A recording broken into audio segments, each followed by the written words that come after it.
I read Harry Potter in the backyard of a school named after Mykola Sabat, or Ukrainian grammar school. Chapter 8, The Potion Master. There, look! Where? Next to the tall kid with the red hair. Wearing the glasses. Did you see his face? Did you see his scar? Whispers follows Harry from the moment he left his dormitory next day. People queuing outside classrooms stood on tiptoe to get a look at him, or ducked back to pass him in the corridors again, staring. Harry wished they wouldn't, because he was trying to concentrate on finding his way to classes. There were 142 staircases at Hogwarts, wide, sweeping ones, narrow, rickety ones, some that led somewhere different on a Friday, some with a vanishing step hallway up that you had to remember to jump.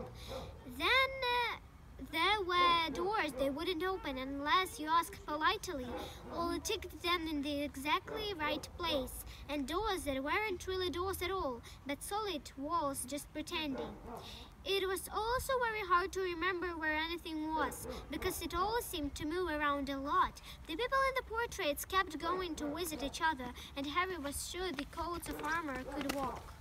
The ghosts didn't help either. It was always a nasty shock when one of them glided suddenly through the door you were trying to open. Nearly Headless Nick was always happy to point new Gryffindors in the right direction, but Peeves the poltergeist was worth 2 locked doors and a trick staircase if you met him when you were late for class.